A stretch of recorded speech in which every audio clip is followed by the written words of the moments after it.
car, blood inside the residence, a trail of blood basically from the driveway all the way up into the residence. It's not something you expected to see at Ocean View Circle in Jensen Beach. It's a pretty quiet neighborhood.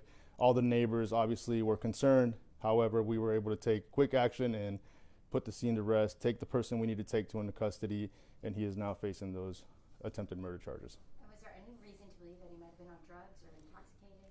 We don't have any reason to believe that they were under the influence of any illegal substances at the moment. Obviously, toxicology is always being done, but that takes a while to get back. I don't know if you can speak to this, but some neighbors had indicated that they wondered if he had some history of PTSD. I mean, is there a mental health aspect involved with this? At the moment, there is nothing that leads to any mental health issues. Like I said, he has no history, no criminal history. It's kind of a shock to everybody. And she lives in the upstairs, correct? She lives in the upstairs. He lived in the bottom by himself. Did he comply with officers, with deputies? But yes, once we were able to pinch the car in, he gave himself up and complied as best he could. What does that? Who lives upstairs with her? Some roommates. What does that mean? Pinch the car in? So they use our sheriff's office vehicles to block the vehicle and to immobilize it so that it no longer moves and can no longer create any more damage or run into anybody or run into any more cars or hurt anything.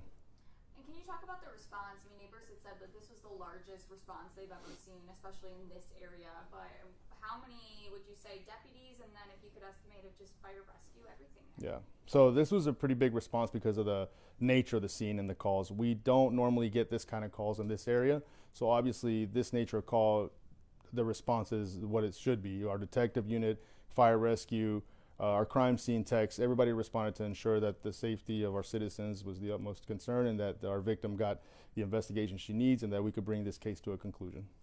Several hours later, investigators are still out at this scene. Can you just talk to the thoroughness of this investigation and what loose ends you guys are still tying up?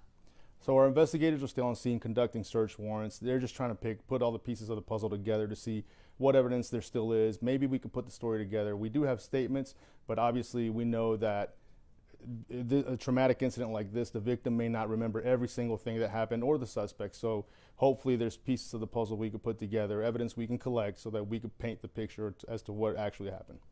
And then, out of curiosity, when officers arrived, where exactly was this man? Was he already in the car? He was still, when we arrived, he was still in the car, trying to rev the engine up. Our deputies pinched him in, and they were able to take him into custody. Any indication that he thought that she was dead? He attempted to murder her, for sure. Some of the statements he made, which will be released later, indicated to us that his intent was to kill her. He was unsuccessful, thank goodness, and we were obviously very happy for the victim, and she's very lucky. And obviously, his attempt to take his own life was also failed. Do we have any update on her condition? Is she stable? She's stable. She's still in an ICU, but she is stable, and so is he. We're believing that he may be released by tonight and obviously booked into the Martin County Jail for attempted murder. Any message to the community that you want to say at this time? We're just very thankful to the community of the Ocean View Drive. They were able to take quick action, call us, and had they not called and we not got there at the time we did, our victim may have lost her life. So we're very thankful for their cooperation. And obviously we tell anybody in the community when they have an issue or when they need law enforcement, don't hesitate to call and we'll get there as fast as we can.